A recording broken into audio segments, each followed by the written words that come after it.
Hey everybody, welcome to this Board Game Life episode number 127 titled GenCon 2026, The Aftermath. This is the show about games, board games, tabletop games, card games, miniatures games, any other thing that we want to talk about. I'm one of your fine hosts for today. My name is Rob, and with me as always, somewhere depending on the format you're looking at, is my good buddy Mark. It's either that way, or that way. Hey everybody, how's it going out there in gaming world? Woo! Yes, it's a small world after all, a small gaming world after all, because a lot of the gaming world descended upon Indianapolis last week. And here we are in the aftermath. Mm-hmm. While it's lighter, some folks are a little moister. I didn't even attend, and my wallet is actually still lighter. How'd that happen? But we could probably say it's not as light as it would have been. No, that's true. It's lighter than it would have been. It's a whole different story. Anyway, let's get rolling with the show. Make sure to check us out on YouTube. We've got a ton of content out there. Our podcast, our audio podcast. We've got unboxings, playthroughs, reviews, mailbags, tons of stuff out there. Make sure to like and subscribe. That's a great way to support the channel. And you find out about when the latest stuff drops, which is pretty much every day. We've got a ton of stuff, and actually here we've got a big backlog of stuff, so we're actually going to possibly be dropping 2 things a day once in a while. Shall see. It may happen, yeah. Yeah. So, because once we start pushing 2 months out, we might want to drop some stuff earlier. Or maybe staggered at least. Like, do a midday and then a late afternoon drop or something. You never know. Yeah, we had a morning drop, and now this podcast will drop this evening. So yeah, absolutely. And then again tomorrow, shortly after. Yeah. So yeah, we typically push out a new video about 10 a.m. Pacific time, noon Central time, 1 p.m. Eastern time. So that's our typical YouTube drop, and then we'll randomly drop some other stuff. So hit that bell icon, and that way you'll know when we be dropping stuff. Because we got a backlog here. We may have to shift to multiple times a day just to get it out there. We have to drop it while it's hot. Especially isn't that a song? Like this, it just arrived today, and I recorded a video, and it's like, do I want to wait 2 weeks to get Night at the Zoo unboxing video out there? Not really.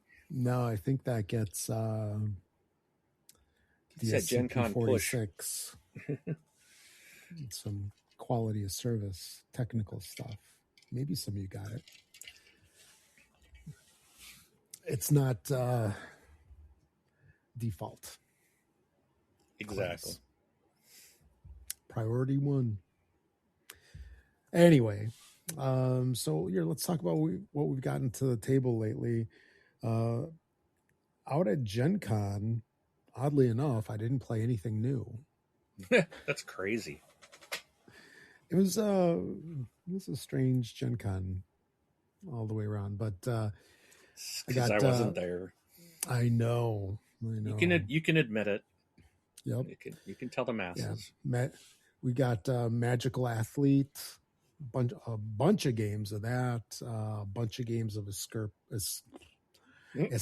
Curse of the Temple. I was somehow trying to say Escape and Curse at the same time. And so that was pretty fun. That's always a good game. It's a stressful game. Yeah, it is. And how long is it? 10 minutes? What is it, like a 10-minute? 10-minute. Yeah, each game is 10 minutes. We did kind of like when you and I played it, the first game wound up being a non-timed, and everybody just kind of did their thing just to get used to things. And then every game afterwards, because it was 4-player, every game afterwards was really loud. And stressful. So, yeah. I need a gold die. I need a gold die. Here, come here. Help me. I'm locked. Was that the gong? Run. Yep. Oh. Yeah, it's a fun game. Definitely a fun game. And then we played Terraforming Mars.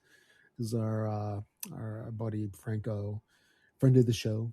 He purchased this upgrade kit that had these huge playmats to replace the board. So we played Terraforming Mars. So that was a lot of fun too. Cool. And there was something else that we played, and I was racking my brain all day for it, and I can't remember what it was. There was something, and what really bugs me about it is that I won 2 of the games. Oh, see, that's why you gotta record those stats, man. BG stats. Yeah, I suppose. That's what I have to do. I pull it up when I'm prepping the show here. It's like, okay, that's how I know what I played. I have to look back because I would never remember. Yeah. So. Yeah, maybe I'll start doing that. That's probably a good idea. But I think it's fun to track what you played. Not so much like wins or losses or anything, but I mean, I do track like my scores. Yeah, but it is nice. Like I can go back and like in that app, the BG Stats app, you can go, hey, you can pull up one of those like, what do they call them? Info tables or infographics of their month, and it's like it shows you in a nice little infographic like the games you played, how many hours. I do like that. That is cool. Who's your top designer that you played that month, things like that. Yeah. So plus you remember what you played. Yeah. So remembering details is not a forte of the old guys like us. Yeah. Or me, at least. So that's how I know, like, how much did I play every year? So I can say, like, I think I do have it just this year. I've got 223 plays just this year so far. So, wow. But yeah, that's another cool thing. It counts annually. How do you think you're gonna be? Just curious for the year. I think it's gonna be probably my slowest year, to be honest. Yeah. I'm only at 223 and it's already August, so I should get into the 300s, but we'll see. Well, it has been a slow summer. Or you can just start playing Escape Curse of the Temple. Yeah. Play that and track each individual 10-minute game. Yep. But that's a lot of gaming. Yeah. It's a lot of stress. Yeah. My heart couldn't handle it. Actually, I guess at some point you'd probably get really good at it. I would say it's probably the most stressful 10 minutes of gaming. Yeah. All right. So what'd you play? I did get some stuff played. We got back to, my little group and I got back to Pandemic Legacy Season 2. And I'm so happy to report we have turned it around. We took a big break. Like April. We played it in April. We just got our keysters handed to us. So we hadn't played it again until here the end of July. And we finally got back and we won like 3 games in a row. It's like, okay, I think we finally figured this thing out. We're making, we were just being so conservative at the start with our characters. And I think you really can't. You really can't take that conservative avenue towards it. You got to be willing to lose your character and start over with a new one. But we are on a win streak there. I think we've got 3 more months to complete the game. So maybe 4, but 1 more get together and I think we'll probably be done with season 2. Then I got to play Sniper Elite, the board game. So played this twice just this last Wednesday. The first game I was the sniper. And I'll tell you what, man, I wasn't sure how I was going to feel about the game. I love the video game. Like it is like one of my favorite video games of all time. Yep. Playing as the sniper is so fun. You will have stress and anxiety, but I, at like one point, they had me almost surrounded, and I was able to sneak by, and they didn't know that I had snuck by. And Okay. I made a mistake at the end. I think I was really close to winning, but they had like one guy in my way, and I shot him. But then they figured out where I was, and they took me out. Like, boom, boom. Had I used, like, I had a rock left, I should have thrown the rock. They still would have known that I had gotten past them, but they wouldn't have known exactly where I was. And I think I might have been able to complete. It is a distraction. Yeah, okay. It would have sent a guy, would have moved. I could have moved a guy a couple squares away, basically, to get past him. So I, again, first time playing it though, and I almost pulled it off. So then we had someone else play, and I became one of the soldiers, and it was crazy because at one point we had this guy trapped in the building, and it's like we knew it, but we couldn't, like, just, it was a bigger building, we couldn't quite find him, and okay. He ended up, one of the people's like, well, I'm gonna go out here and check, and I'm like, and myself and another player are like, no, you're gonna let him out of the building, and that's exactly what happened. So the sniper got out and won the game, because they went off to their next objective. So sniper, no sniping. It is hard. I think the game is really, I think it's harder. You would think, because it's a 1v3 game, you would think it would be really harder for the sniper, because you got 3 players against you. Each one of them has three soldiers that they can move and manipulate and move around. They can't move all 3 in a turn. They can only do like 2 max, or they would move nobody, and then they can do this intel check to find out if you're in that like that sector. But I think I found it easier for the sniper. I think if you're very cautious, which I screwed up at the end. I was very good sneaking around to begin with. And even though they knew where I was avoiding them. But at the end, I made a mistake. And, I would have pulled it off. And just like the second guy, we had him basically trapped. We just knew he was there. We just didn't know where. We were trying to find him. And so I really think it's easier to play as the sniper, because plus the sniper, you know where everyone's at.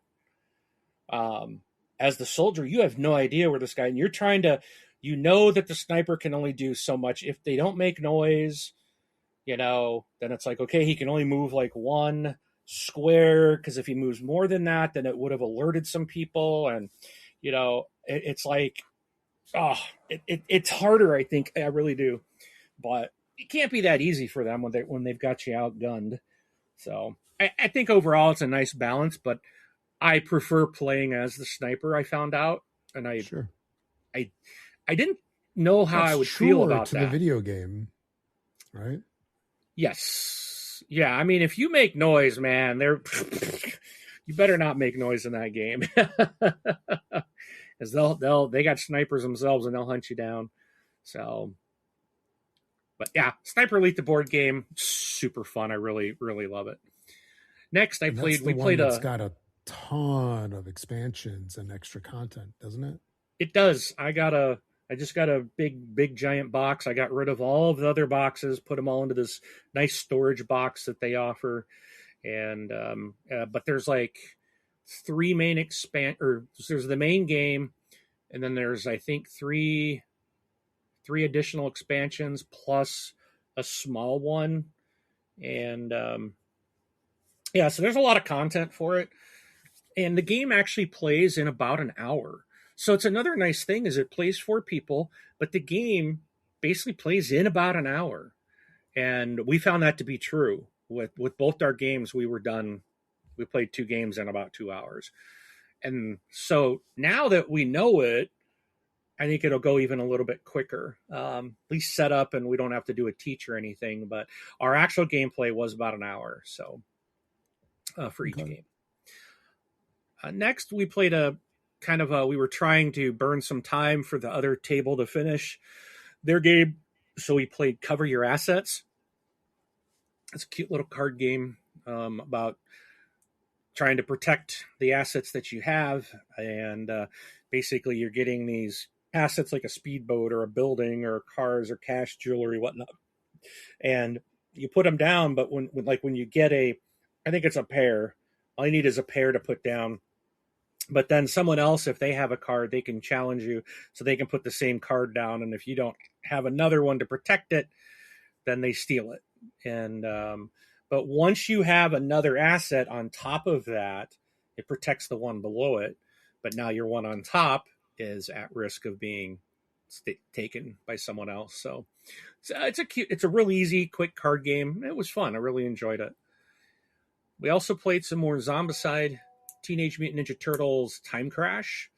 Did a couple more missions of that. I'm not finding this one as interesting as I did the second edition, kind of the modern, when we did our Washington, D.C. run. That one I found a lot more interesting. This one, and I think everyone's kind of the same. It's more melee focused. There are crossbows and bows and arrows, but and you do get these guards, which are very helpful. So there's some neat additions to the game, but I feel like overall the turtles, there's some abilities that they can do, but I kind of feel like it's just not. It doesn't really feel like Teenage Mutant Ninja Turtles. It's like a pasted on IP to Zombicide, and it just doesn't feel as fun as some of the others, which is a little disappointing. So, but then I also played Mountain Goats Legacy. So my daughter and my mother and I played this weekend, and this is another brand new one. I think this was just released at GenCon as well. And I know, Rob, you're familiar with, I think it's Level X is the original game. Yep. That all play basically I don't know, they got the license for it or whatever, rebranded it as Mountain Goats. Yeah, Level X is what the heck is it? It's an easy play game from... Not like a Spiel company or Schmidt. I'm drawing a blank. Schmidt Spiel. Schmidt Spiel, I was right. Isn't that a Schmidt game or a Spiel game? Yes, something like that? Schmidt Spiel, yeah. Yeah, they came out with these, it's like a series of these very abstract but really fun light games, and there's a whole slew of them. Numeri, Level X, there's this dragon one, and Finito is another one. They're just so much fun. And so Mountain Goats is the re-theming of Level X. And I think it's a second retheming, isn't it? Wasn't there like a moon one or something? There's a moon one, but that is one of those other ones you mentioned. That's I think Finito. it's called Moon Leap, which I'm looking at. That was like maybe Numeri. Yeah. I think it was a re-implementing of that one. Yeah. So Numeri's the one with, it looks like a bingo card. Numeri's the one where you jump, so that would be the leap one. Yeah, you're right. Yeah. So anyways, back to Mountain Goats. So they released Mountain Goats a while back, and now they just this year released Mountain Goats Legacy. And so it's still Mountain Goats. You're still playing Mountain Goats, the same game, where you're rolling your dice and picking a combination of the dice to move 2 of your goats up one of the 5 mountaintops to score points. But this one, they call it Legacy. It's not a legacy game. It's more of a campaign game. This is kind of annoying me that these companies are coming out and calling games legacy when they're not legacy games. This is a campaign game. There's like 10 missions. But really there's about 18 or 19 different chapters. Well, there's like 10 chapters. I outside of the first chapter, which is like your tutorial, once you get from 2 to 10, then it's like there's two different paths, like two different quote stories that you could go, and whichever one you pick is going to introduce some new way to play the game, something new. So even when you go all the way through, you can start over again and go like pick the other paths to see the other content. So it's kind of set up to have you play through at least twice. And I mean, it plays quick. So it's not like a really long game. Like one round of Mountain Goats is 15 minutes. It's really not anything heavy, but it's a light game. It's a fun game that you can play with anybody. And the legacy stuff so far has been interesting. I do like it so far. We played like three chapters, and we got to, as you have moved, we've added new things in that have altered the game from the original, but still keeping the same concept, but it's altering how you might now have to play, or how you score things, or you might, so I like it a lot. I really think this is a neat, they did a great job with it. All Play really knocked this one out of the park. And if I was to play Mountain Goats again, I would want to play the legacy version with some of this stuff in there. And at the end of it, like, you can do, I think they call it endless mode. So you can kind of put these things that you're adding in over time. I think my understanding is you can put in what you want and then just play. So you can alter the game as you would like, and just keep playing it. So pretty cool. I like it.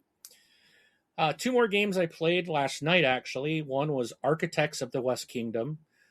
Now I haven't played all of was it Shem Phillips and these games. The first one I was ever introduced to by these people was Raiders of the North Sea, and I played that several times. I never got into that game, never really cared for it. So I kind of steered clear of these games. But then someone brought Architects of the West Kingdom one night, and I was like, I don't want to play this. I don't like the North Sea. And they're like, well, this is different. And so we played it, and I really like it. Really enjoyed it. So I know someone was running a game of it last night, so I went up there to play it again. Had a really good time playing that one. And then he brought out Viscounts of the West Kingdom. And so we started to play that one. We didn't get to finish it. We ran out of time. But that one we're going to play. He's going to bring it back tomorrow night to our normal game night. And we're going to be playing that. And I really enjoyed that one too. So I was like, okay, maybe there's more to these games that everyone loves that I've just been like, I like the one. I'm going to have to start trying out some more of these. I don't know what you call them, but you know what I'm talking about, right? Yeah. Yep. There's like a trilogy. So, and I think the other one in this group is Paladins, I believe. So, but yeah, Architects of the West Kingdom and Viscounts they were both excellent games. And you know what else is excellent about them? All the boxes are the same size. Yeah. Love that. You can just have them all on the shelf. Yes. None of this odd size. They don't fit. So, but that's what I got played. Okay. Very nice. All right. If you'd like to reach out to us, there's a whole bunch of ways that you can do that. You can email us at contact@thisboardgamelife. You can do questions, send us an MP3 recording of yourself, and we'll play it on the show. Just saying.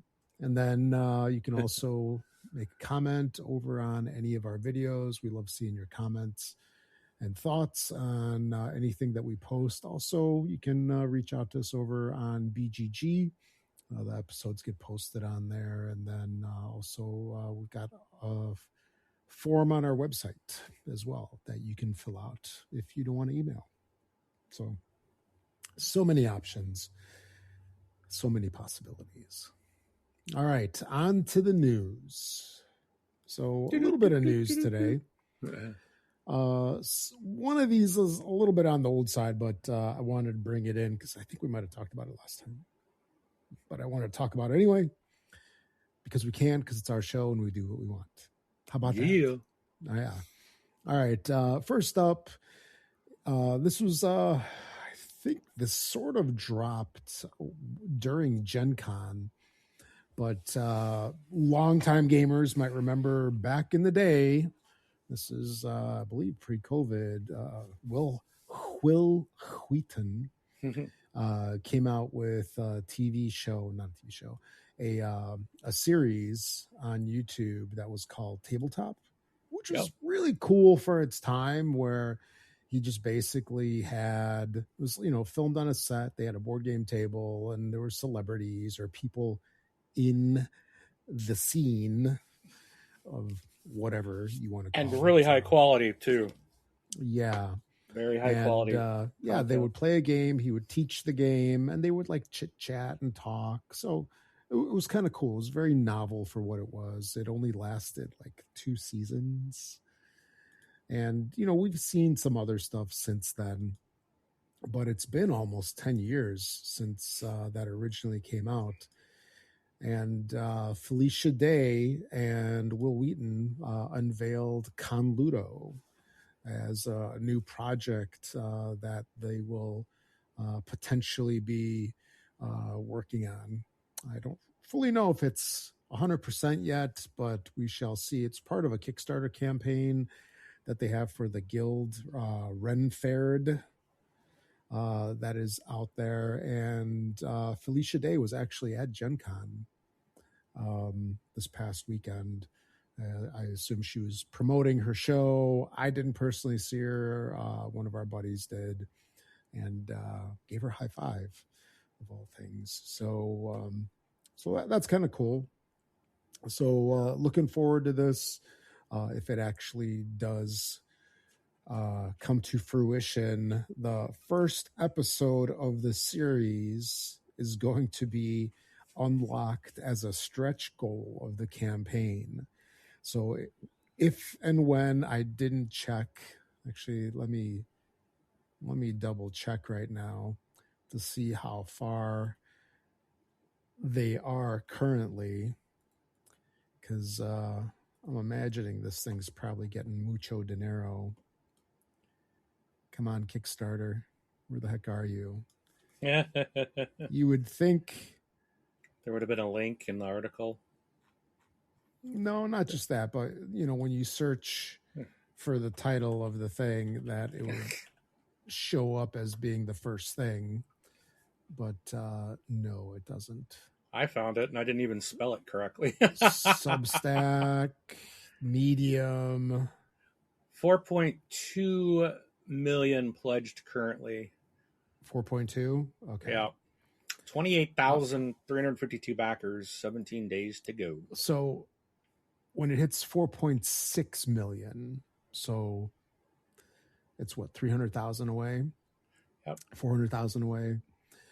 When it hits 4.6 million in funding, it's going to unlock the first episode, and then additional episodes are unlocked every 100,000. So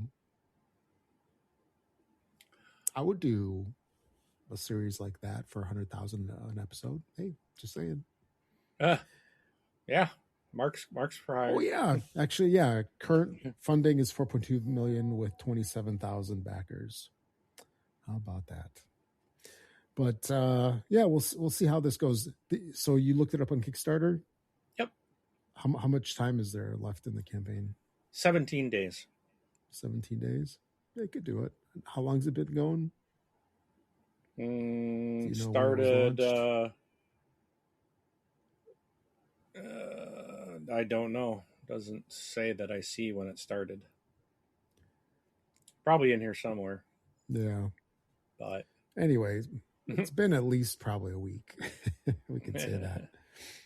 Anyway, looking forward to checking it out. That'll be pretty cool. It'll be fun to see some new content if it's anything like Tabletop. All right. Then next up, what did we have on here? Oh, yeah. So this was kind of interesting. I've mentioned before that Ascension is one of my favorite deck building games from back in the day. It was originally Dominion, and then Ascension came out. You've never said such a thing. Yeah, Ascension came out, and I think overall I probably played more Ascension, just because it was a little different. It had a board, and just how it worked was a little more interesting. Not that Dominion's bad by any means, but they had recently come out with Anniversary Edition, which was like hella expensive. The base set was like $100, and it was like $400 to get everything.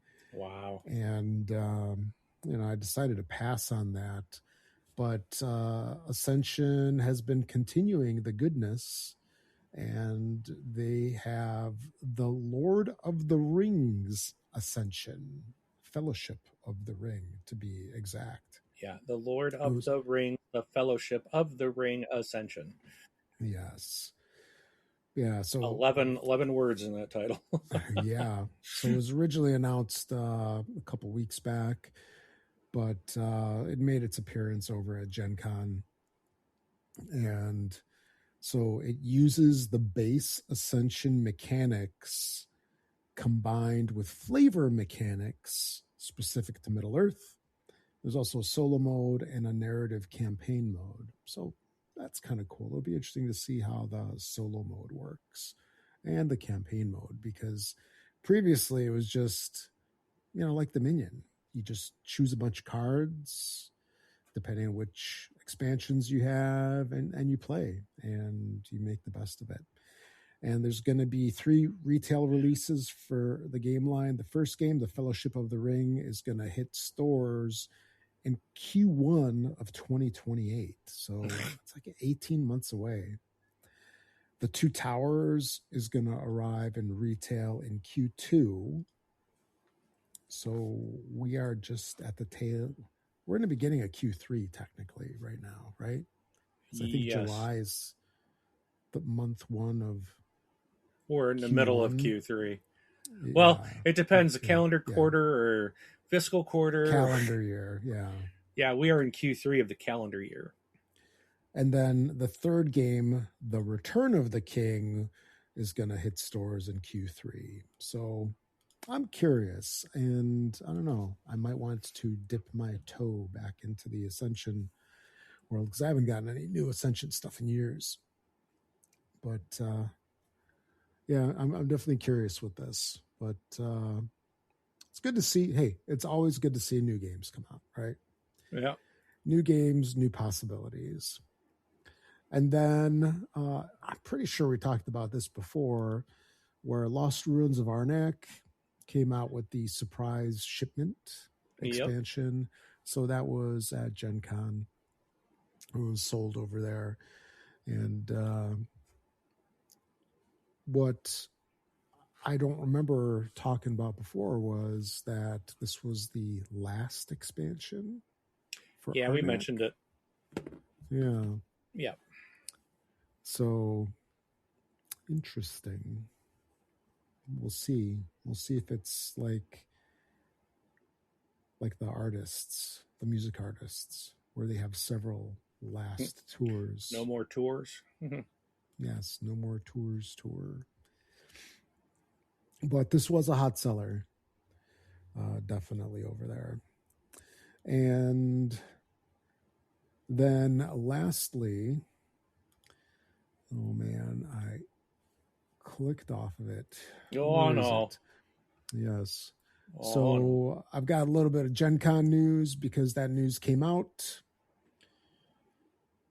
which is all of the deets on GenCon and what had happened and so forth. So GenCon Indy, what would they say? The biggest, bestest days of gaming. The best 4 days of gaming, right? Yeah, exactly.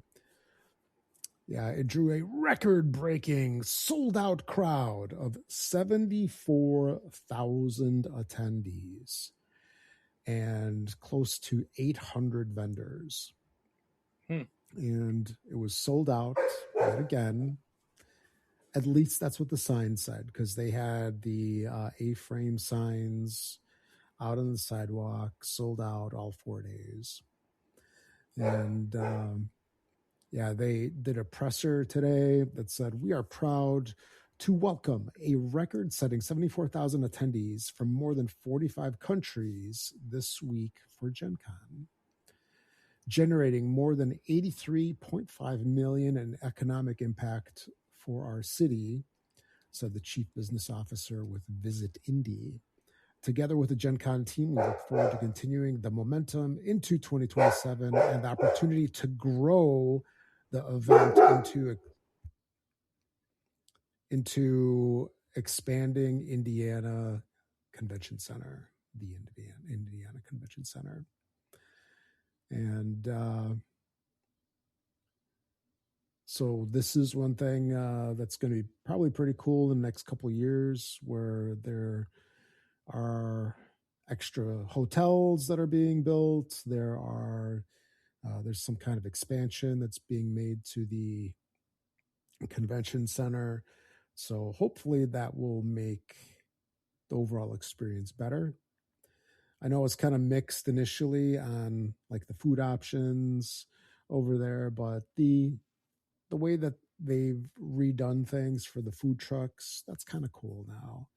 And a lot of options, good for good or bad, whatever that might be. But it's better for everybody if they expand, and it's not as expensive potentially, with more hotel space being available and more space, the con being spread out more to give people more space to walk through, so it's not as crowded, not as congested and such. So we shall see. I bet next year will probably eclipse 74,000 because, hey, that's what they got to do. Actually, you know how you make 75,000 gamers? Any guess? You just lift the cap. When you do your cap of 74,000 for 2026, you just make the cap 75,000 for 2027. And there you go. That's how it happens. But that's all that I've got for the news. And let's see here. So with the news being done and Mark is back, I think, here. Yeah, sorry about that. I don't know what they were barking at, freaking out about, but I finally was like, okay, I better go check it out. And I saw nothing. They were pretty loud. Yeah, sorry, I hit the mute as I should have been quicker, but sorry. But So I just went through the GenCon news. And all right, so let's get on and talk about GenCon. So GenCon 2026 is said and done, right? It started, for all intents and purposes, it started Wednesday last week and then ran through Sunday. I'm sure there was gaming done into Monday. And I'll go through the whole experience for 2026 from kind of start to finish. So, getting out there early in the morning, right? Because the con starts at 10 o'clock officially. That's when they have the running of the gamers. Nerds. Right? There's that whole assembly at the doors, and then everybody's kind of like running in there, and they give everybody the pep talk. Be nice, don't trample, no touchy, all that kind of stuff. And the doors were opened, and initially it was a little bit crowded. I'd say out of the entire time that I was there, Thursday morning was probably the most jam-packed. That was the time that I felt was the most congested in the hall. Oddly enough, after that, not so much. And there was a good layout to everything this year. Similar to prior years, You had all the usual cast of characters with their big booths. Asmodee, Fantasy Flight had their big sections. Tabletop Tycoon had a really big section this year as well. In addition to Paizo, Pathfinder, all the RPG places. And I had my list. Of stuff that I wanted to get. And this year, we talked about it on the last show. This year, my list was a lot more subdued. There was nothing that I'd really say that I had to have. There was stuff that I'd like to have, but no, oh my God, I'm frothing at the mouth. The acquisition disorders fully kicked in. Gotta have it. Throwing my credit card at him from across the room. Give to me now. But it's I started walking through a couple of the areas, and then I'm like, you know what? I'm just going to start at aisle 100, and I'm going to do my walkthrough. Normally what I do is I go and I hit all the stuff that I want early on, and then I start my walkthrough. But here I did my walkthrough early on, and I had my list of the booths that I wanted to hit. So that was actually kind of nice for a change, because I didn't feel so hurried, if that makes sense. Because I was always like, oh my gosh, I got to rush over here. I got to go to the Fantasy Flight booth. I got to go to Asmodee. I gotta see if I can catch this from Z-Man, which is technically the same. I gotta go all the way down to, you get that thing where it's like, oh, I gotta go to booth 426. Then I go to booth 2583. Then to 1600. It's like in order of what you want the most. And then you're just going back and forth. Here, I just said, I'm going to go down the first aisle, just go back and forth. And I had my routine. From front to back was all the odd aisles, and then back to front was all the even aisles. That's how I keep track of which way I'm going, because eventually you hit those booths that are mega wide, double wides, and then that throws you off, and then you don't remember which way you went.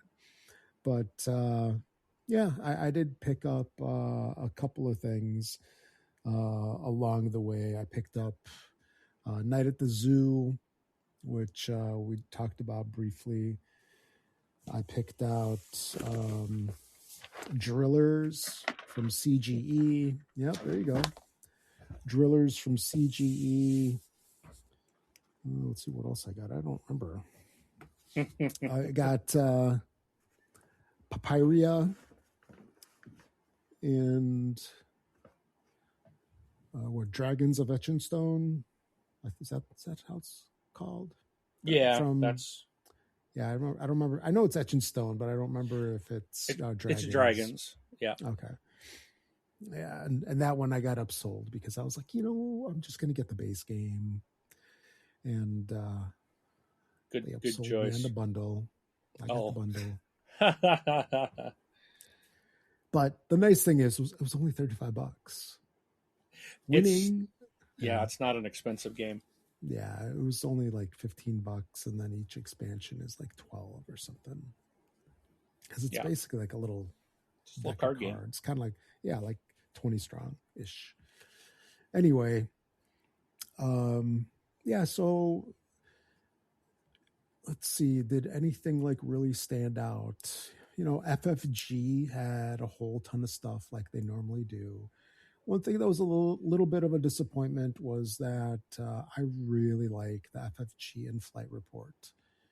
I just like checking it out. It's got the whole, big ballroom presentation where they get up on stage and they're like, coming soon, this new Star Wars thing, right? Because it's like all that they do nowadays, right?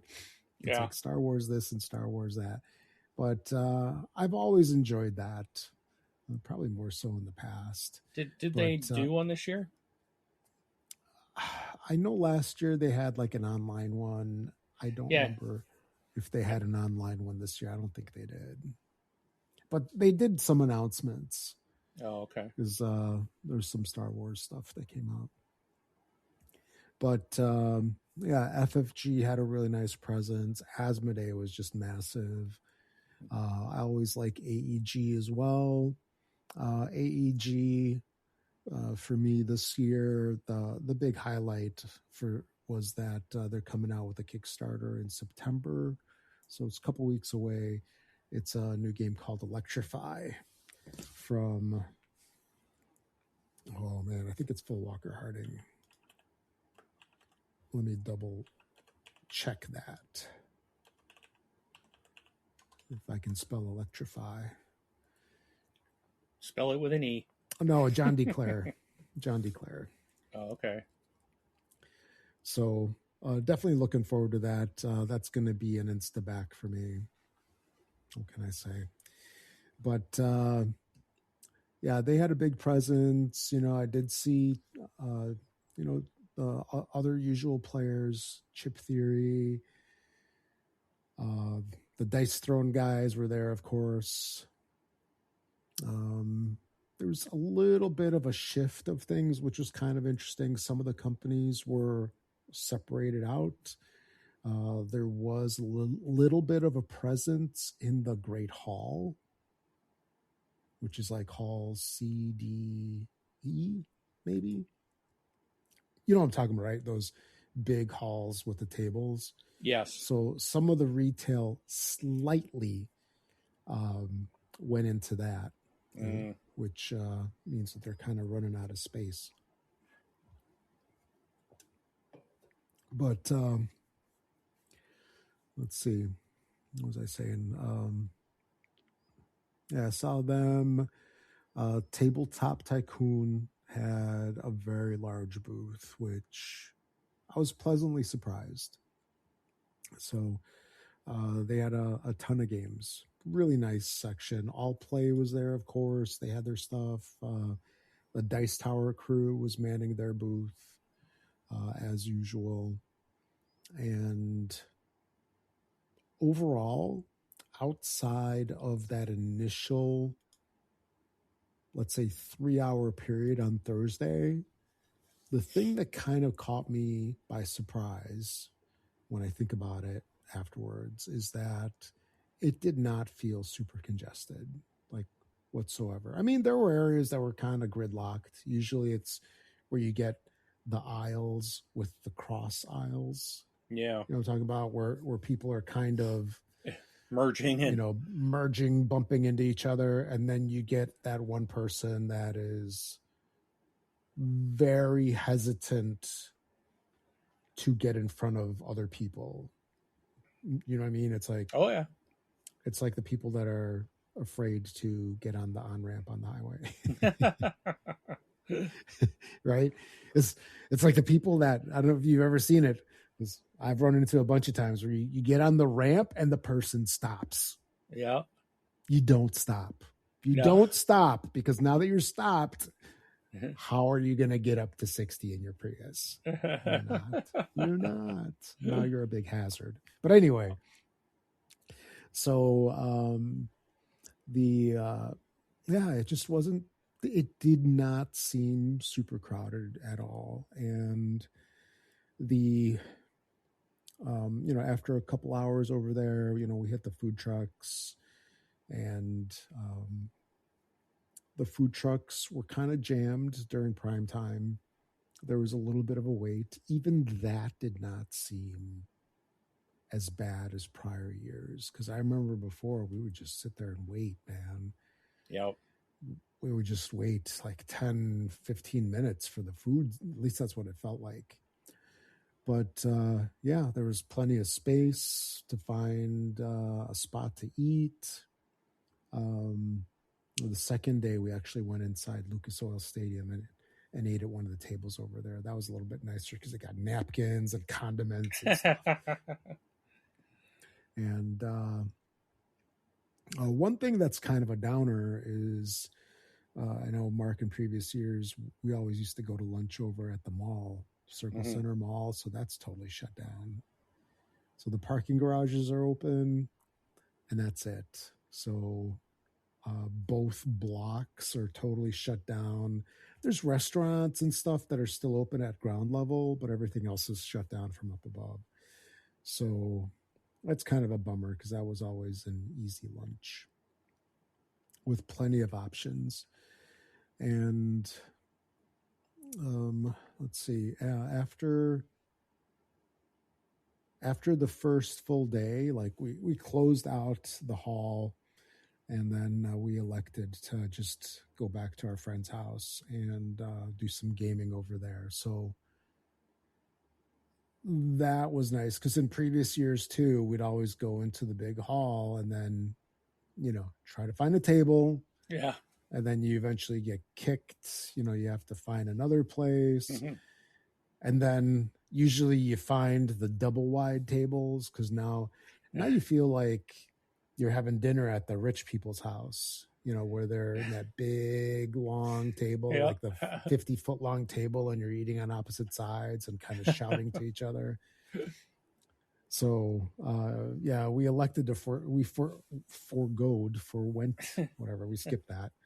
And we went back to the house to play. So that was kind of nice. On day 2, we went back, hit it early. And this is where, just took some more time, went through various things. This is where I picked up Drillers on day 2 because Drillers was the toughest one for me to get. It's the one that I kind of wanted. It's the CGE release for this year. It's their big game release because I think last year was SETI, wasn't it? Or was that the year before? That was the year before. Would they release last year? Well, Space Agency's expansion. They did a bunch of code names. Yeah. Okay. Yeah. Okay. So, no, they had. Oh, they had the. Didn't they have the? No, Wispwood was Essen. Was later. What's the thing? SETI was 2 years ago because that's when you went. It was also an Essen. They do all their Essen releases. Yeah. So. But yeah, so Drillers was their big release for GenCon, and the line was massive to get into the CGE store. It was a couple hundred people at least. So I walked by multiple times during the day. Every time I was like, heck no, that ain't going to happen. I'm not waiting in that line.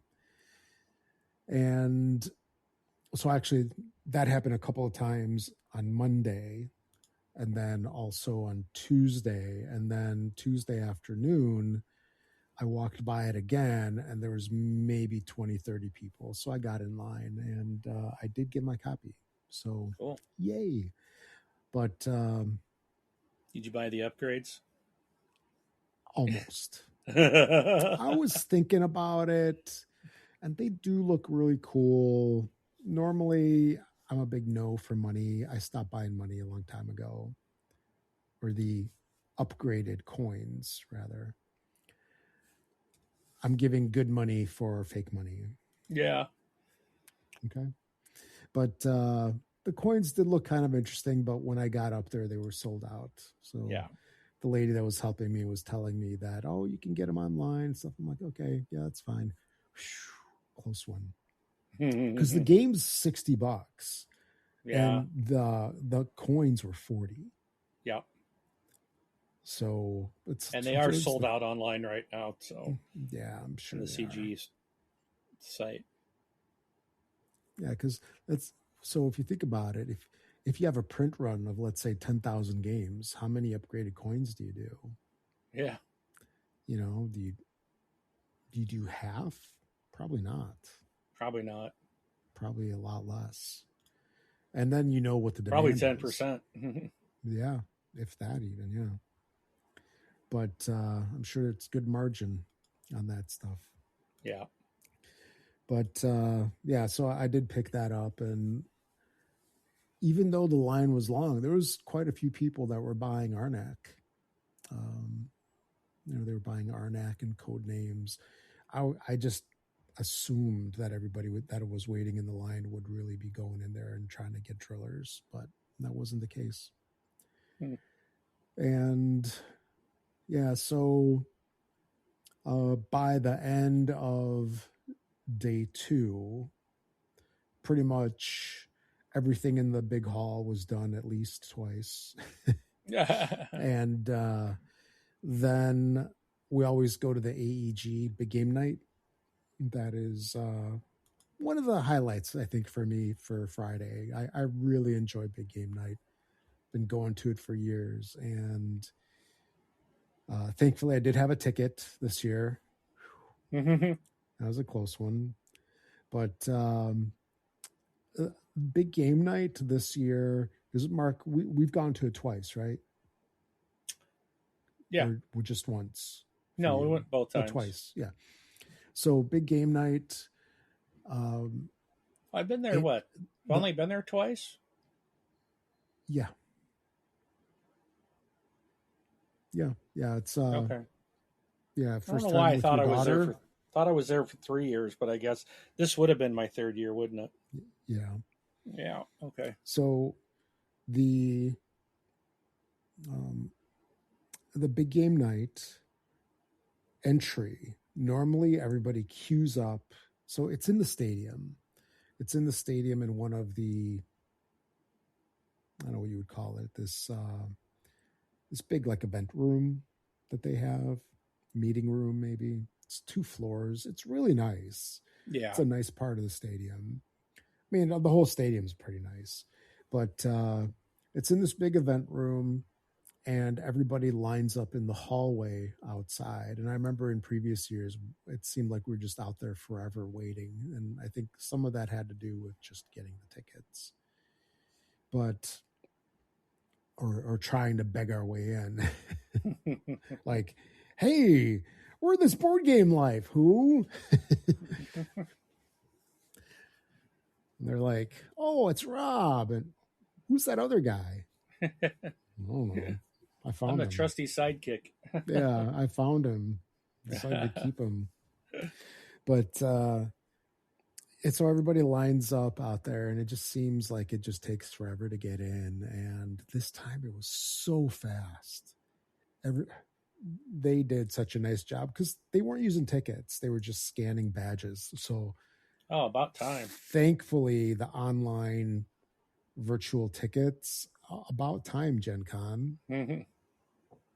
That paper stuff was just such a pain. Because like you have to go and you have to wait in line at will call and get your ticket. And then they're sitting there looking at your ID. Is that really you? Yeah. And they won't let you pick up tickets for anybody else, which is annoying. Yeah. But anyway, so we got in, and this year we had 4 games. One was Jumble Jack. Then we did Assemble and Honey Pot. And the 4th one was Word Hype. So of those games, Honey Pot I enjoyed. It's a good game. So actually, everything that we played, we got. So Honey Pot's brand new too. Yeah, if you're unaware, what happens is you get a ticket, you go to big game night, and then there you play usually 4 games. It's from 8 p.m. Friday until midnight. So it's a 4-hour block of time. And then everybody sits at the tables in tables of 4. This time it was tables of 6. No, tables of 8, actually. So they had. Yeah, I think they're usually tables of 8, and there were two games going on at 2 separate groups on each table. Yep. Yeah. And they have a volunteer in an AEG shirt that basically teaches you the game, helps you through the game, kind of like GMs the whole thing. And our guy was pretty cool. He was really nice. And he taught us the games, and we played it. Jumble Jack was the first one. This one was kind of a funky game. It had this voodoo doll looking thing which had magnetically attached cape, hand hook, sword, and hat, I think. Yeah. And the whole gist was everybody got a card. So you had your little pirate doll that had a certain combo of this clothing, and like you might have had all four, or you might have had none of them, or some combination of them. And the gist is basically, it's a 4 to 8 player game. The gist is basically you have to try to figure out who looks like the doll at the current state, and you can either add or remove one thing. So it's kind of like one of those deduction games, and what you do every turn is there's these cards on the table. Like there's a sword card, front side is the sword, the back side is the like a symbol of like no sword. So you have to put down, it's like, do I have a sword, do I not have a sword? So you can't lie in that aspect. And it was just okay. I don't really, those kind of games aren't my thing. The voodoo doll looking pirate dude, it's kind of cool. I like the little magnetic attachment thing, but the game's not my thing. Assemble was a set collection superhero game, really small little package. It's fine. It's nice. I wouldn't say it's anything remarkable, but it's okay. Honeypot, I enjoyed. It was a B game set collection. I'd say that was probably the best of the bunch. And then the Word Hype, that's kind of like a Codenames-ish spin on a game where you have to think of, there's like a couple words on the table and you pick this word, and then you have to think of something that associates with all of them, and everybody has to guess. So it's kind of like a charades word guessing game where like I'll think of a word, and then based on what you see, like Mark, you'll be trying to guess the word, and I can do anything but say the word. So I can like, oh yeah, like that, more, along those lines, or I can point to something to try to get you to guess that word. But it's that's another one that's not my thing. So Honeypot was a shiny penny. That one's good. That one's good. And it's same size as like the Propolis, or the, what was the space game last year? Point Galaxy. Oh, Point Galaxy. Yeah, Point Salads. And yeah, it's around the same size. And now that I think about it, it might actually be done by one of them. Let me see. By Joseph Chen. I don't remember if he's one of the Flat Out guys. And the thing that AEG does is the dudes are usually, not the dudes, the designers are usually walking around. So the designer actually came over by our table briefly. This is the game right here. You can see that. It's kind of neat. Oh. Yeah, he did Fantastic Factories. Yeah. Frenzy Falls, Grunt Work, and Honeypot. So that's his. And it does say Flat Out. AEG Flat Out on the back. So yeah, that was the end of the thing for AEG. And what was interesting was that the whole thing, I mean, we're pretty much done at 10 o'clock. So I know last year we had the birthday event on Thursday. Yeah. We stayed there until like midnight. And then, so if you think about it, that's a 14-hour day, right? Yep. And we did 2 of those last year. So that's probably why we were so beat by the end of Friday. And so we were out of there at 10 o'clock, and back. I think we're back at the house probably by 11. Nice. Or maybe a little bit later. And then we decided to play games on Saturday. So that was large. I mean, one of us actually did go back for some events, but Franco and I didn't. We did some gaming. Yeah. And Saturday was remarkable from the standpoint of that was the bad weather day. Yeah. I'm sure everybody's seen Indianapolis had the tornado sirens going off. There was a lot of rain, man. That was pretty bad there for a while. But yeah, there was a lot of leaking in the ceilings, both in the stadium and the convention hall. They told everybody to kind of, get away from the windows. I think they booted everybody out of the main area in the stadium during that time. So that was a little bit on the crazy side. Definitely something to remember. Yeah. But yeah, so that was it for Gen Con. Overall, it was nice. I want to say that I learned a couple of things that is going to help me optimize future years.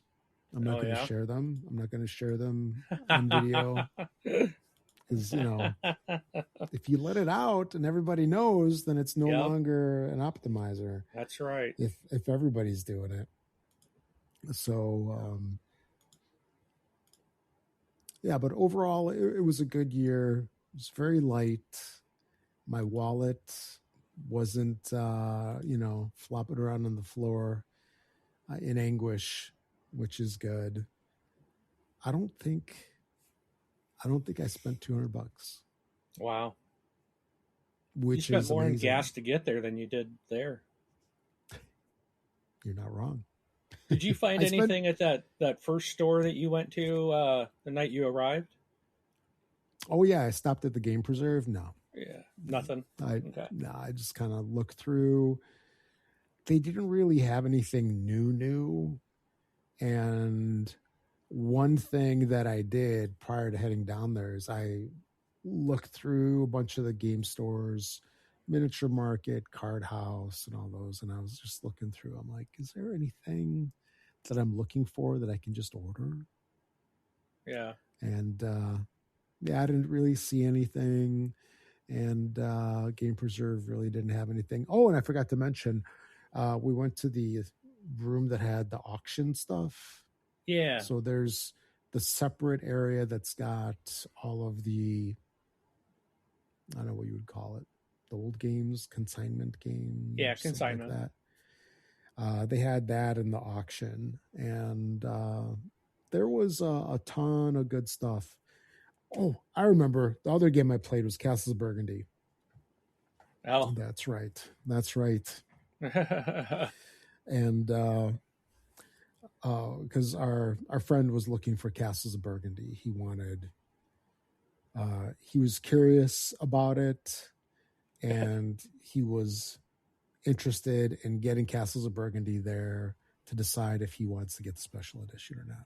Because he's only played it once 2 years ago when we played it at Gen Con. Such a good game. But yeah, even over there, I saw a bunch of stuff. Man, it was like going through a time machine, man. Because I remember there's like so many games that I saw that I remember seeing at the game stores over the years. Because I used to go through the game stores and just browse, right? Because that was my therapy. Do you know what I'm talking about? You just go there and you browse, and then you pull the box off and you look at it and you put it back. It's not necessarily even that you want to buy it, but it's like window shopping, and it's therapeutic in some way. Not necessarily therapeutic to the wallet when you buy something, but hey, different story. Yep. But Yeah. You see a different therapist for that one. Yeah. Mm-hmm. But yeah, our friend bought a whole bunch of stuff, man. He bought probably like 6 games, 7 games. I bought nothing.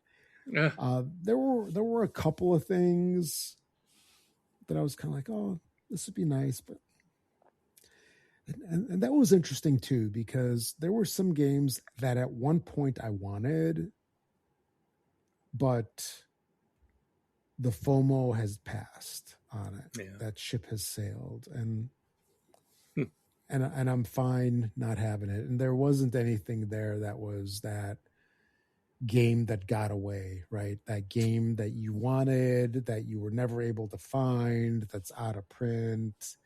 Yeah. I mean, all of that stuff was probably an auction.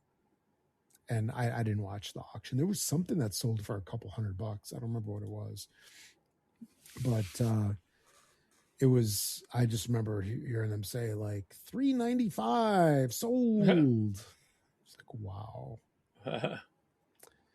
But and some of the stuff, even in the consignment area, 10-year-old game that is meh for $30. I don't know if it's worth it. Yeah. And you never know. You never know if it's go back the next day and it'll be cheaper.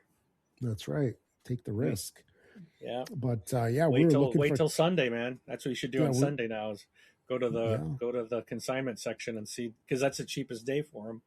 Yeah, what you got to do is you got to take the game and you got to hide it somewhere. Yeah. Hide it somewhere and hope nobody picks it up, because we looked through there. He was looking for Castles of Burgundy. There was only one copy that we could find, and that was, I found it by like pure luck. There's so many games there. Yeah, and it's like looking at the shelves of Goodwill or Salvation Army, right? Just a lot of stuff. Yeah. Good and bad. Yeah. But at some point all those things were good for us. But yeah, so I saw that you had some stuff. I think you addressed it. You addressed it pretty much, though. So you talked about the people. So one of the things that I saw, so I was watching videos, trying to live vicariously through YouTube, and I noticed it too on the videos. That was one of the first things I noticed. You talked about how they had 74,000 people there, and you said that after that more first, than before. Yeah, it's the most they've had, and you even stated after the later on the first day that it didn't feel, those aisles didn't feel jam packed. And I remember from the last 2 years, man, it was every day. It was just like, even up to the end of the night, right before 6 o'clock when the retail closed, it's just like you're bunched in and fighting to get a space and trying to move. And I was on one of the videos I watched. This couple was recording. It was 4:30 p.m. on Thursday, right? Yeah, on the first day. And he made a comment, and it was an hour and a half video, and they just kind of went up and down the aisles, and they were going to try to get up and down through the whole retail space before they closed at 6.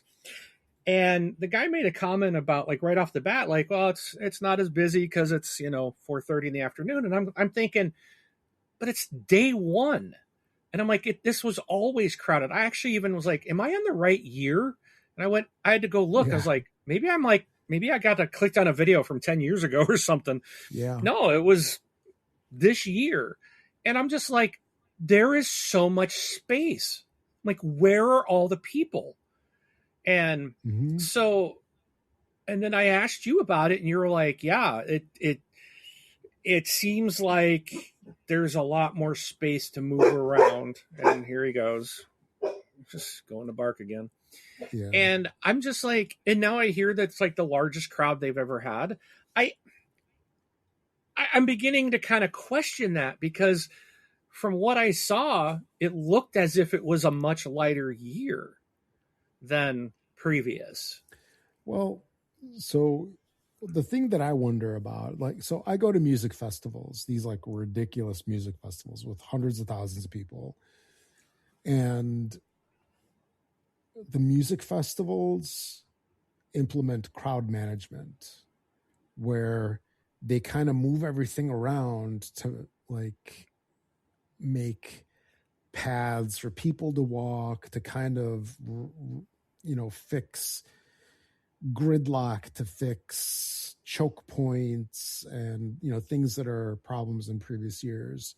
And in one of the ones that I go to, it was a night and day difference once they implemented that. Basically the same footprint, they move things around and it's so much easier to get around. I really wonder if they did that because I know they expanded some stuff into some of the surrounding areas, but surrounding hotels and spaces, but it doesn't make sense that the retail space wasn't as jammed because there's only one main retail space. Do you know what I mean? Yeah, and even you made a comment about kind of spilling out into the event halls, but they've done that a little bit too last year or two. Yeah, more so this year. Yeah. But still, that can't be enough to make as much room as I saw as this guy's just freely walking down the aisles. And when you had those merges, which were always the worst, you're always fighting to get through there. There was nobody. He just like walked right across. There was like a couple of people. That was it. And I'm like, where are all the people? It just didn't look like GenCon. I was like, well, maybe he's there. Like, was he there the day before when it was like the VIP thing, or is it after hours? It didn't look right, yeah. which I found interesting. So kind of like, dang, I wish I was there because it looks like there's actually space to move around. Mm-hmm. So, well, maybe probably what you said. They probably have, implemented some stuff, and who knows? But now, it does seem weird in the retail space. The one thing I could add probably is that if it's so this year, I did not have any huge thing that I really wanted. Unlike previous years, every other year I had a list of a couple of things that I had to have. Again, right.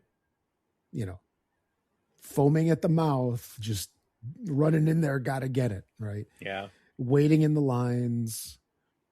I didn't have that this year. Maybe that's other people's experience too. Now, on the flip side, on Facebook, on some of the game groups, did you see some of the hall pictures?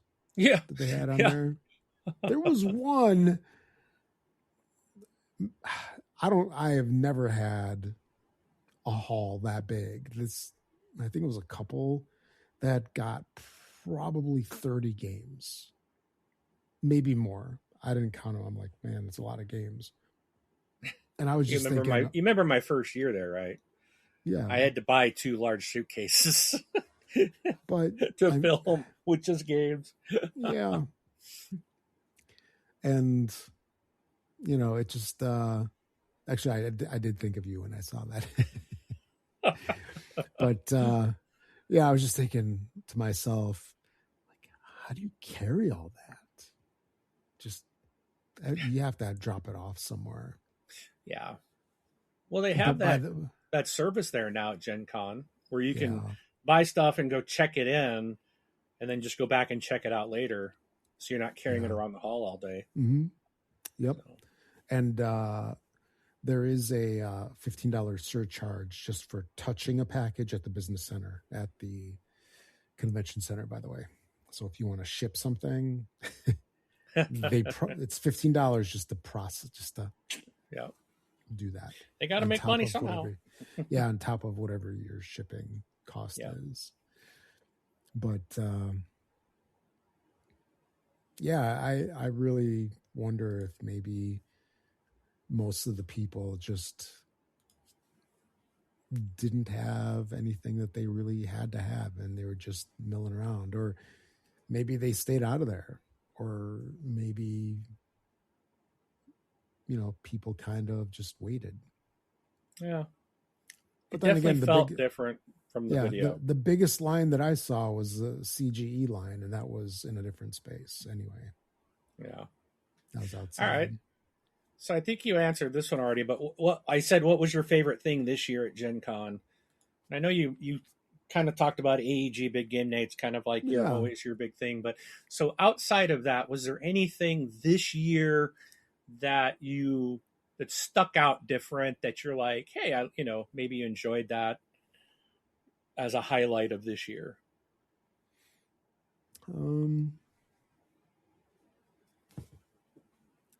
No, not really. I mean, I know I mentioned this before. It was a little different this year because you didn't go. So the whole thing felt off in a way. Kind of like something's not right. This is where we get sappy, folks. So, just it sort of reminded me of, I don't know when it was. It was probably like 10 years ago. There was one year that I actually went there by myself. And I left Chicago at 4:30 in the morning, and I drove down to Gen Con. I got there just before open, and I stayed there the entire day. And then I think I went to AEG Big Game Night, but it was by myself, like on Friday. And then after that, I got out of there and I drove home. Ugh. And that it reminded me of that, where I was just basically just walking around. And the thing is, when it was more like cut and dry, down to business, I think, because I didn't take my time with anything. I just kind of blasted through the exhibit hall, because I went through most of the hall the first day. I was done by 6:00. Yeah. Just going through stuff. And I'd say the thing that I felt the most was that you weren't there. And outside of that, I did like the AEG event as always. Yeah. And you got the game with Franco, so that's awesome. That was good. I miss seeing him and his family, and miss seeing you. They're so great. I'm hoping that next year I can get back there. Yeah. So, all right. So my next. Okay, go ahead. Oh, did you see any celebrities, or what we would call, celebrities, like gaming celebrities? You mentioned the Dice Tower. I saw myself in the mirror. Okay, well, that's one. No, I saw the usual cast of characters. I saw the Dice Tower. I walked by the Dice Tower booth. Saw them. In particular, I remember Joey. I don't remember much of anybody else. I saw Rodney. I usually see him. There's a bunch of others that I typically see every year. I did not see them. Yeah. Like, my screensaver kicked in. Mm-hmm. Like I usually see Undead Viking, a couple of the old timers. Maybe they didn't go. I don't know. But AEG was done by Ruel, I think is his name. He's on the Rado network, part of the R&R show. Mm-hmm. So he kind of emceed the AEG thing.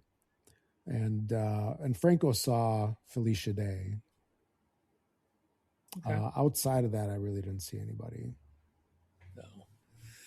All right. And then last thing, you kind of touched on this, but I remember the first year I was there that we had a tornado while we were at Gen Con. I remember the sirens going off and us sitting in that big event hall at those big tables, like playing games, and just hearing the rain coming down. Well, I saw videos of that rain came into the event hall this year, and it was raining. They were having to move they had games they had to shut down and booths they had to very rapidly move. But I guess were gone at that time already. Were you guys already back at Franco's house? Yeah, we were at his house when it happened. Yeah, it rained a lot. A lot. Oh. So I think they need to move that somewhere else, like Seattle, where they don't get tornadoes. There you go. And it's not as hot. They should. I'm gonna have to petition them. Yeah. So, but no, that was I think you covered everything else. It was really fun to hear, your experience of the things you saw and just kind of going through it. And wish I had been there. Just wasn't in the cards this year. And I would say out of the years that you can pick to not go, it's probably a good one. Yeah. I remember even going through that list before GenCon. I'm like, I had a list of 5 things. And I think one of them wasn't even for sale. It was just a demo. So, and the things I have actually ordered anyway. So Night at the Zoo showed up today. The Star Trek Captain Sonar game is going to be here. It's already on the way. Drillers, I don't think I'll get till much later. I don't think, because I think the retail place or the online store I ordered it from, I think they listed it as September. Probably still pre-order. Yeah. So I don't know when that one will show up, but I'm really looking forward to Drillers. But yeah, not I don't feel like I really missed out other than hanging out with you and Franco. Yeah. That was really what I missed. And it is fun to walk through that retail hall.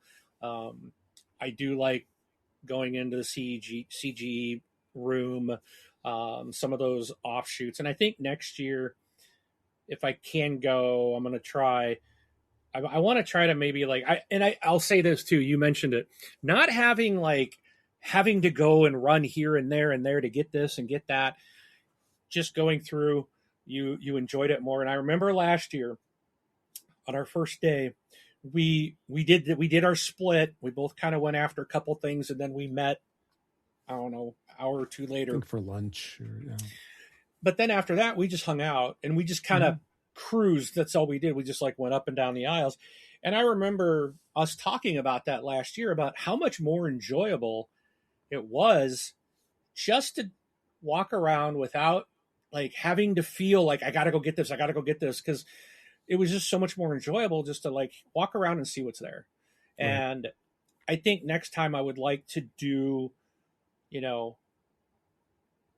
more of that again. Just kind of what, if I see the game, I'm going to have a list of here's some things I'd like, but I don't want to run after them.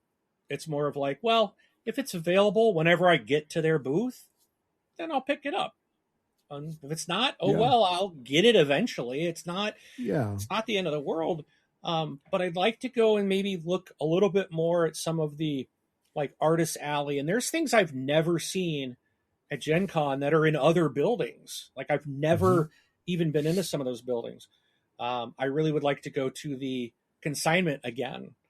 I actually wouldn't even mind sitting in on the auction for a while just to see what, I think watching it, seeing what kind of games comes up. Maybe I don't know if there's a way to find out ahead of time what's going to be in the auction. On the docket. Yeah. What is coming up? Is there something? Because then it would be fun to go in and maybe try to get something something like a GOAT game, but that is just out of print. So, but yeah. And then just maybe again, going for maybe 2 days and then spending the rest of the time just like we did. I think we did that last year. We spent that Saturday just gaming at Franco's house, and that was fun. I really enjoy that. That's kind of what I would hope for next year is to just kind of hang out with my buddies and just let's see what's here. I think you bring up an interesting point where starting with the running of the nerds on Thursday, and then the finale is big game night. Yeah. That's the 2-day experience, because I mean, we really don't do the events. Like, yeah, I don't sign up for events. the learning. Yeah, I don't even know what they're doing. Yeah, it's just too much. So, but yeah, outside of that, and I mean, we kind of discovered this last year, maybe the year before, where it's so much better to play at Franco's house. Yeah. Than it is to be shouting in the big hall. What? Yes. What? Hey! We got to move. All right, we'll just end the game here, and you throw everything back in the box. Yeah. So, and then somebody's got to go to the concession area to get food, or because they're thirsty. Yeah, that's another hour. Yep. Yeah. Yeah. But if you're just somewhere else, you could go to the refrigerator and grab something. Yes. Hey, Franco, I'm grabbing a Coke. Thank you. What can I get for you? And you're back at the table 30 seconds later. Exactly. And it wasn't a $20 Coke. Mm-hmm. So. But yeah, speaking of food, the prices on the food was about the same. Expensive. I was wondering if it was gonna. Yeah, it's to be expected. Okay, though. It's okay. I'm not a huge fan of food trucks. I might have mentioned this in previous years. Yeah, you mentioned it. You told us the story last year. I'm like, you need to get over that, man.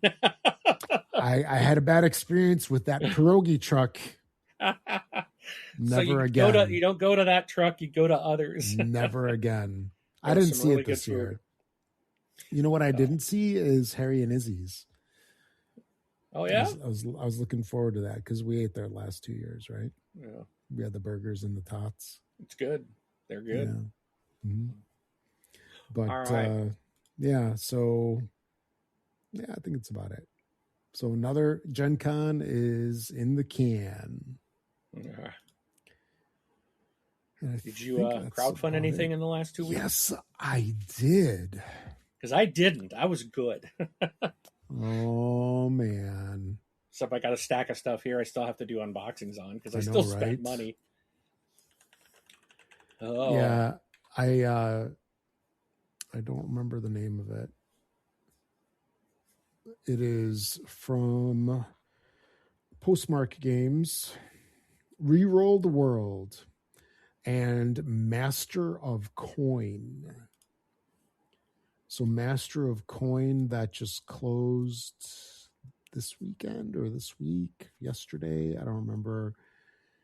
So Postmark Games print and play. Oh, okay. Game company. They did that Squiggle Gum game. Oh yeah, that was great. By Phil Walker Harding. So they did Master of Coin, which is €5, or no, $6. It's $6. Okay. That's the thing that I like about these. They're reasonable.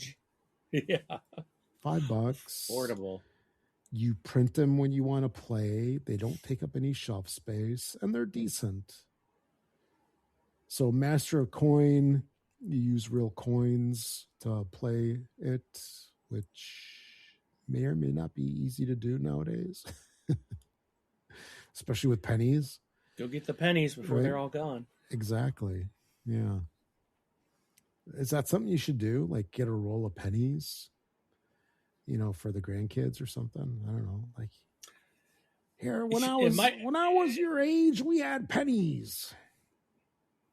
I don't know. I mean, they're everywhere, so I don't think they'd ever be of value. But maybe some in a proof set or something that those might someday be valuable, but probably not for many, many generations.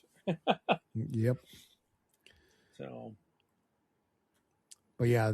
So they had that, and then they just launched a new one called Reroll the World. So that one was a little bit more. I think that one cost $10 to get everything. That's like a little space game. Reroll the World or Reroll World? Reroll of the world. Of the The world. future isn't discovered, it's designed. That's the tag on it. And the cool thing about these two is that generally, maybe not always, but generally the campaign runs its course. Like this Reroll the World, this is brand new. It just launched. And this is going how much longer? I have no idea. Doesn't it say somewhere in here? 12 days to go. 36 backers. Okay. I can't find. Is that on Kickstarter? Yeah, it is. I don't even find it. Reroll, one word, the world. Now you told me it was Reroll of the world. No. Yeah, maybe that's what you heard. That's not what I. That's what you said. Nope. There it is. Reroll the world. Reroll the world. Roll and write the future. You imagine. But the cool thing about these is that the campaign runs its course. Like this had a goal of $115. So they already 4 times there with 36 backers. 12 days to go. The campaign finishes. A couple days go by for them to process the money because, Kickstarter's got to get their cut. I don't remember if they still use Stripe or whatever to process the money. I think that changed. But, once they get the money, then they just give you the files. Yeah. And then you get it pretty quick. So, all right. Yeah, that's all that I did. And my monitor's about to do a screen optimization. So yeah, it's going to go dark on me in a second. Okay. All right. I hate this feature so much. It happens in the middle of meetings, man, while I'm working. It takes 10 minutes. Turn it off. Yeah. So, all right. We'll lead us out of here. All right. So thanks for listening, everybody. Hope you enjoyed the show. We'll catch you all in 2 weeks. My name's Rob, and we'll be here back soon. That's the game for today. Thanks for playing.